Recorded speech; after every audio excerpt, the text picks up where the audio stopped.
Welcome to another episode, everyone. High Desert State Prison, back in these days anyway, 2000, 1999, 2001, 1998, was the most violent prison in California. Pelican Bay, I've said before, is the most famous prison in California. That, Folsom, San Quentin. Nowadays, Pelican Bay has maybe taken that over because it's violent. But High Desert, many people would agree, is the most violent prison. Maybe not the most famous, but the most violent. People were getting their heads split open on a regular basis for even minute and trivial offenses. It's so strict up there that you cannot bend or break any rule. If you do, that will be your behind. And JC, JT, Jay-Z, his name was something like that. A non-affiliate dude from Los Angeles, California, had entered High Desert State Prison.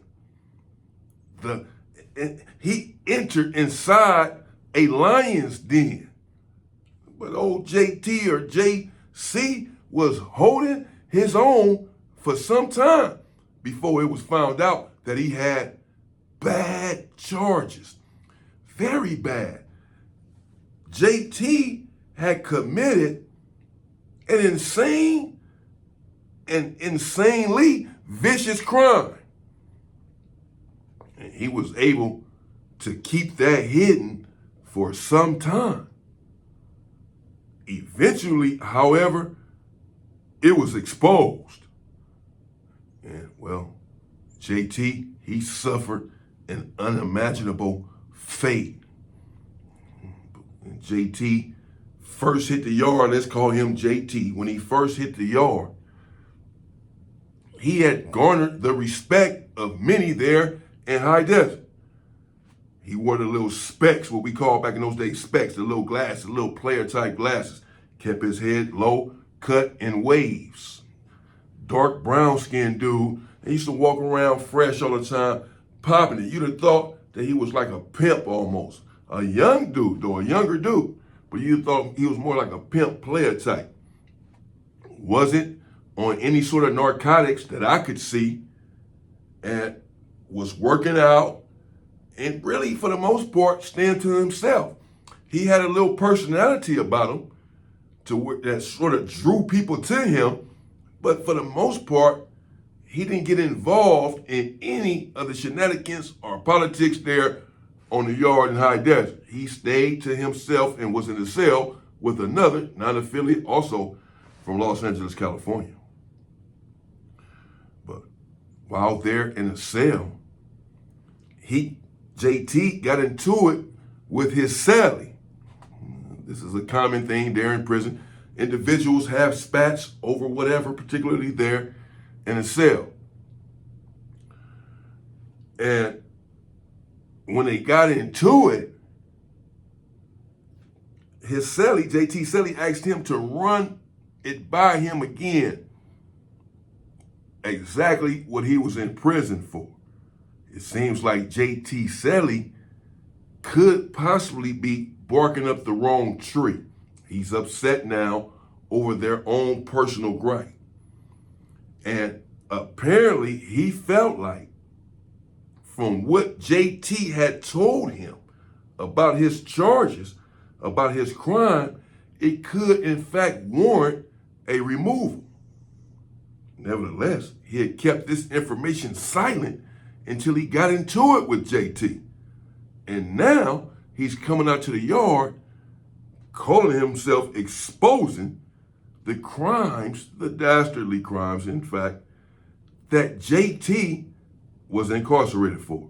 And it turns out that JT had one night there at home gotten inebriated, well, really highly intoxicated off of liquor and Lord knows what else.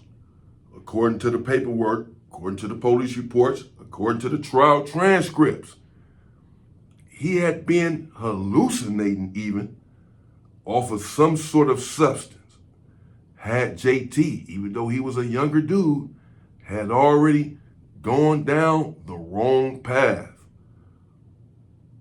There at home one night, his girlfriend, and JT was about 25, 26 years old. So was I at this time. This was in the year 2000. It could have been the end of 1999. He was there at home with his girl, loaded. They had an argument, and he attacked her. He attacked his girl and viciously beat her. Now, there are individuals in prison for crimes against a woman, and they survived. They were not even attacked. But oftentimes, these individuals are OGs from their hood, not to justify it. I don't agree. I don't care who it is. The rules are the rules. It can be my own little brother. If you come in there for a crime that you should not have committed, a dastardly, unforgivable, inexplicable, inexcusable crime, you're going to get your ass handed to you regardless of who you are. You should not have committed that crime. But some OGs, if they were married to their wife, been with their girl for a long time, and they're back there for beating upon her, have been able to escape scrutiny and violence. Other individuals are not so lucky. If you are in there for brutalizing a woman, particularly a woman you don't even know, you're going to get crashed. But even if you know her, she's your wife, your girl, your child's mother, but you have brutalized her, the chances are that you are going to get brutalized once you go to prison. So he brutalized his young girlfriend, who was about 23, 24 years old at the time, and sent her to the hospital with many broken bones in her face. But that wasn't all. According to the report, JT had also punched his own mother. Apparently, his mother had tried to intervene and stop his demonization, stop him from brutalizing, violently attacking her daughter-in-law, his girl, his wife, right in front of her. Apparently, they were at his mother's home, living there even. That part I'm not exactly sure about, but they were there. And when the mother intervened, because he's beating on her, and I believe the mother knows that he's not himself, he's intoxicated, he's hallucinating, he's doing whatever. So she gets on him, basically trying to grab him and get him off of his girl. And he turns around and punches his mother. Now, according to his own testimony, according to the paperwork, he said in court that he would never hit his mother. That's really just proof that he wasn't himself. He was intoxicated. His mother was in court supporting him. And again, that was his defense. He was loaded and not in his right mind. And this may very well be true. Again, no one cares. They only care about the fact that you brutalized your girlfriend and brutalized your mother. You punched her in the face.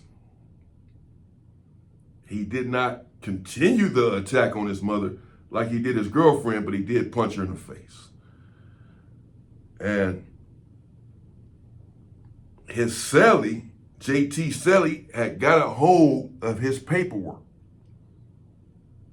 saying all of this, had made copies. It's not hard to do this. Send it to the program office with one of your boys, someone that works in the program office or whatever. Man, make me some copies of this real quick and give them back to me. He made copies and passed them out to a few individuals on the yard. Exactly what JT was in there for.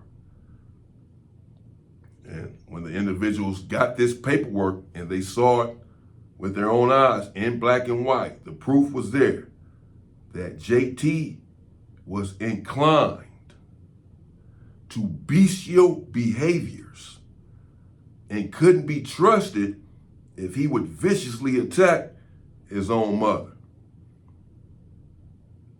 So the decision, of course, was swiftly made that he needed to be removed from the yard, and viciously, that the charges could not withstand or uphold, that he had to go in no uncertain terms.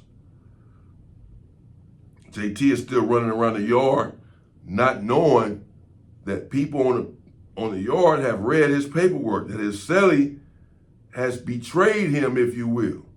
Took copies of his, took his paperwork, made copies of it, and disseminated these copies there on the yard. And he's running around and all of this is just unbeknownst to him. He's blind to the facts. So he's continuing on with his regular program, but a few individuals were assembled. Crip, Blood, non-affiliate, 4 or 5 blacks of different factions were designated to remove JT from the yard and to send a very strong message in doing so. And that's exactly what happened. JT was over there doing pull-ups on the bars, and he was attacked. He was first approached and then attacked viciously by 4 to 5 blacks. They got him on the ground and was stabbing him up right in front of the gun tower. They only stopped when the gun tower made it clear that if they continued, they would be shot. They oftentimes don't give you a warning shot. It's all over the prison walls. No warning shots, but they did give one. Sometimes they will. And they said, stop your attack now, or I will shoot. They had been shooting the gas down. Police coming spraying mace. They trying to get them off of them, but it's not working. These dudes were hungry, like vultures. And they too were offended by his charges that he would viciously attack his mother. And so they didn't even really want to stab him, like they just wanted to beat him, torture him, brutalize him in the same way that he did his girl, and on some basis, his own mother. JT was down there and he was begging for mercy the best that he could.